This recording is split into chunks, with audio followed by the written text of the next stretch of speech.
আসসালামু আলাইকুম। পরকীয়া বন্ধ করতে এক যুবক যা করলেন তা দেখে হতবাক তরুণীরা। রংপুর নগরীর ব্যস্ততম জাহাজ কোম্পানি মোড় এলাকা, এর মধ্যেই হঠাৎ সবার নজর কাড়লেন এক তরুণ। পরনে বরের সাজ, কিন্তু হাতে কোনো বিয়ের ফুল নেই। আছে একটি প্ল্যাকার্ড, আর তাতে লেখা, প্রয়োজনে 4টি বিয়ে করি, তবুও পরকীয়া না করি। অদ্ভুত এই দৃশ্য দেখে পথচারী থেকে শুরু করে তরুণী সবাই থমকে দাঁড়াচ্ছেন। সামাজিক অবক্ষয় আর পরকীয়ার বিরুদ্ধে এক যুবকের এমন ব্যতিক্রমী প্রতিবাদের কাহিনী এখন নেট দুনিয়ায় ভাইরাল।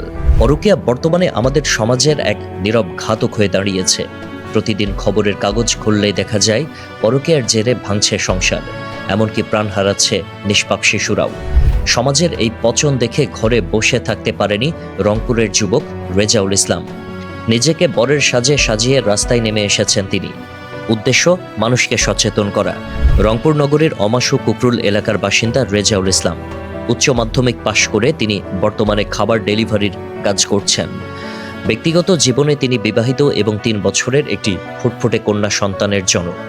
2020 সালে বিয়ে করা রেজা নিজের ছোট্ট সংসার নিয়ে সুখে থাকলেও সমাজের অস্থিরতা তাকে ভাবিয়ে তুলেছে। রেজাউল জানান, সম্প্রতি তিনি খবরের পাতায় একটি সংবাদ দেখেন যে নিজের শিশুকে ফেলে রেখে এক মা প্রেমিকের সাথে চলে গেছে। এই ঘটনাটি তার মনে গভীর ক্ষত তৈরি করে। তিনি বুঝতে পারেন পরকীয়া কোনো সাধারণ ভুল নয়, এটি একটি ভাইরাস। রেজা বলেন, ভাই, আমাদের সমাজ না, সারা বাংলাদেশটা ভরে গেছে এই পরকীয়ায়। এটা ভাইরাসের চেয়েও ভয়ানক। রেজাউলের প্ল্যাকার্ডে লেখা বার্তাটি নিয়ে অনেকের মনে কৌতূহল জন্মেছে। তিনি পথচারী, দোকানদার ও তরুণীদের সচেতন করে বলছেন, আপনার যদি সামর্থ্য ও শক্তি থাকে তবে ধর্মীয় আইন মেনে হালাল পথে পদক্ষেপ নিন। প্রয়োজনে বিয়ে করুন, কিন্তু অন্যের স্ত্রীকে নিয়ে পালিয়ে যাবেন না। কেন আপনি নোংরা পথ বেছে নেবেন?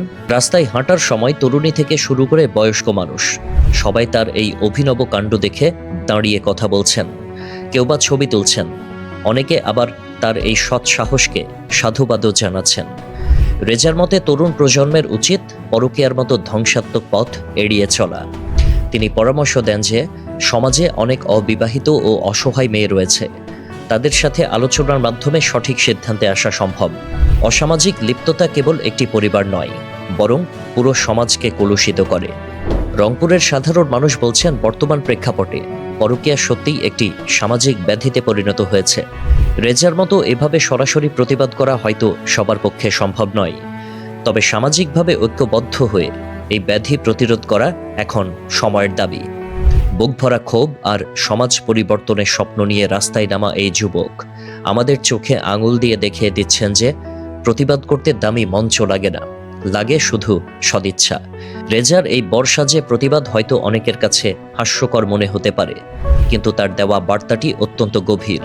একটি সুন্দর ও সুস্থ সমাজ গড়তে হলে আমাদের প্রত্যেককে নিজ নিজ জায়গা থেকে সচেতন হতে হবে। আল্লাহ হাফেজ।